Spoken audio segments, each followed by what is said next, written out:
Yaqulullahu azza wa jal illa as-siyam fa innahu li wa ana ajzi bihi taraka syahwatahu wa ta'ama wa syaraba min ajli lis-saimi farhatun inda fitri wa farhatun inda liqa'i rabbi wa la khalufa musayim attabi inallah min rihil misk.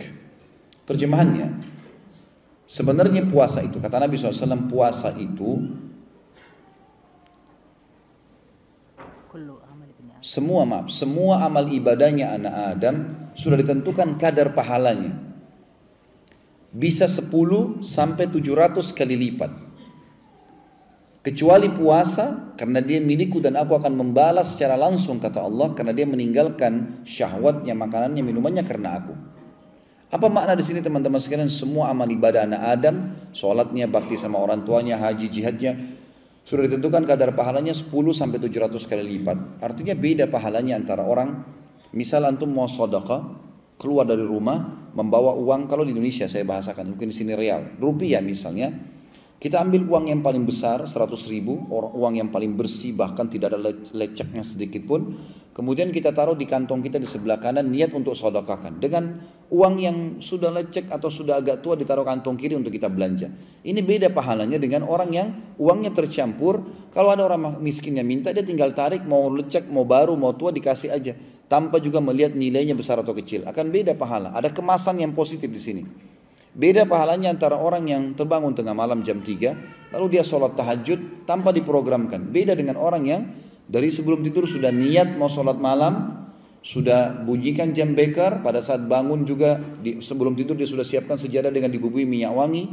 Mungkin kalau akhwat kita mau kenahnya dengan bersih, ikhwat kita kopiahnya dengan bajunya bersih. Seperti Abu Hanifah rahimahullah, setiap malam kalau mau sholat tahajud beliau selalu pakai baju baru. Setiap hari baju baru. Rahimahullah. Jadi karena ingin bertemu dengan Allah. Seperti kalau kita ketemu dengan raja atau presiden, kita akan pilih baju yang terbaik. Maka ini dilakukan oleh Abu Hanifah rahimahullah. Maka dia berusaha untuk menggunakan pakaian yang terbaiknya. Kemudian mungkin sebelum dia sholat malam, dia mandi dulu, dia minum teh hangat. Maka beda pahalanya orang yang mengemas ini dengan orang yang begitu saja mengerjakan ibadah. Makanya ibadah itu bisa 10 sampai 700 kali lipat tergantung kadar niat dia dan bagaimana dia mengemas sebaik mungkin ibadah itu. Kecuali puasa di atas 700 kali lipat. Karena kata Nabi SAW, kecuali puasa. Karena Allah berfirman, dia milikku dan aku akan membalas langsung, sebab dia meninggalkan syahwatnya makanan minuman karena aku. Lalu Allah berkata, untuk orang puasa aku janjikan 2 kegembiraan. Pada saat dia buka puasa dan pada saat dia bertemu dengan Tuhannya Allah. Apa makna di sini kegembiraan pada saat buka puasa, teman-teman? Ulama hadis mengatakan ada 3 makna di sini. Yang pertama, gembira karena haus dan laparnya hilang. Ini sudah umum. Yang kedua, kegembiraan yang didapatkan adalah karena dia berhasil mengalahkan syaitan yang dari sebelum sahur sampai menjelang buka puasa berapa detik menggoda dia untuk mengurangi kadar pahala atau membatalkan puasanya. Begitu dia azan maghrib, dia berarti dia sudah menang. Seperti orang kalau lomba lari sudah sampai garis finish, musuhnya nggak bisa buat apa-apa lagi. Ini kegembiraan pada saat buka puasa. Dan yang ketiga adalah kegembiraan karena dia bisa melipat gandakan pahala dengan membuka puasakan orang lain. Sebagaimana akan kita jelaskan nanti. Itu kegembiraan. Jadi satu hari kita bisa dapat pahala 50 pahala puasa, 100 pahala puasa, 1.000.000 pahala puasa. Tergantung antum mau berapa banyak. Tinggal buka puasakan orang. Ya, gitu. Maka kita akan panen pahala. Maka pada saat buka puasa kita akan gembira di sini orang-orang beriman karena dia akan panen pahala dia dan pahala orang yang dibuka puasakan. Sementara kegembiraan yang kedua adalah pada saat bertemu dengan Allah, artinya dia akan masuk dalam surga. Dan penutupan hadis, dan bau mulutnya orang yang puasa lebih wangi di sisi Allah daripada bau kasturi. Apa maknanya kalimat ini teman-teman sekalian? Tahu kasturi ya? Di sini pasti ada. Minyak kasturi biasanya mahal sekali ya, kalau yang asli itu. Tapi perlu digarisbawahi juga tidak semua orang suka baunya kalau yang buatan manusia yang ada di dunia. Lalu kenapa penggunaan kalimat kasturi di sini? Jawabannya hampir mirip dengan di surah Ar-Rahman disebutkan di surga akan ada kurma, ada anggur, ya, ada delima. Dalam surah Al-Waqiah ada pisang disebutkan. Ini kata ulama adalah hal-hal yang sama namanya dengan di dunia, tapi beda bentuk, beda aroma, beda cita rasa. Jadi misal masalah kurma di surga, baginda Nabi SAW bersabda, sesungguhnya 1 butir kurma di surga, 1 butirnya seperti tempayan besarnya. tempayan tempat makanan yang besar, bisa 10 orang makan, satu butir kurma. Putihnya lebih putih daripada susu, manisnya lebih manis daripada madu, dan lembutnya lebih lembut daripada bui. Tidak akan pernah kita temukan di dunia ada kurma seperti ini. Warnanya putih, lebih putih dari susu. Yang kita tahu adalah coklat, hijau, merah. Tapi putih nggak akan pernah ada kurma putih. Dan rasanya lebih manis daripada madu dan lebih lembut daripada bui. Tapi seperti itulah. Makanya kata ulama yang disebutkan di surga adalah sama dari sisi nama dengan dunia, tapi beda dari sisi bentuk, aroma, dan cita rasa. Begitu juga dengan kasturi. Kasturi surga beda teman-teman sekalian dengan kasturi dunia. Banyak sering digunakan kalimat ini ya. Seperti misalnya, selain bau mulutnya orang yang puasa di sisi Allah lebih wangi dari bau kasturi, juga ada hadis tentang orang yang mati syahid. Yang kata Nabi SAW, orang yang mati syahid akan menetes darah dari lukanya dan mengeluarkan wangi lebih wangi dari bau kasturi. Atau sebagai semerbak kasturi gitu kan.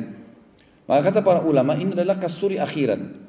Dan yang dimaksud dengan kalimat Nabi SAW, sesungguhnya bau mulutnya orang yang puasa di sisi Allah lebih wangi dari bau kasturi adalah ahli surga yang rutin puasa.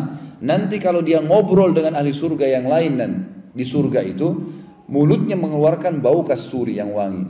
Dan ini tidak berlaku bagi orang yang tidak puasa. Misal, ada orang meninggal tidak sempat puasa Ramadan. Mungkin kena kejahilan atau kena maksiatnya. Lalu dia masuk neraka dulu, dibersihkan dosanya, lalu dia masuk ke dalam surga. Nanti dia nggak dapat fasilitas itu. Jadi ini bukan maknanya teman-teman. Kalau kita baca dalam hadis misalnya, teman-teman baca buku, oh bau mulutnya orang yang puasa lebih wangi di sisi Allah dari bau kasturi. Bukan kita datang ke teman kita lagi puasa gini, ini cium bau mulut saya, kita tiupin ke dia. Itu bisa pingsan dia nanti. Karena pasti bau mulut kita ada, gitu kan? Jadi bukan itu yang dimaksud ya. Kalau antum lagi baca hadis ini, fahami. Ini maksudnya di akhirat nanti di surga. Kalau sudah masuk, bau mulut kita lebih wangi dari kasturi di surga nanti. Ini yang dimaksud. Orang puasa juga teman-teman sekalian kayak kita sekarang, ikuti 2 syarat mutlak yang sudah masyhur. Hadisnya saya yakin sudah sering didengar. Adalah sabda Nabi SAW, hadis Bukhari Muslim, man sama Ramadana imanan wa ihtisaban ghufira lahu ma taqaddama min dzambi.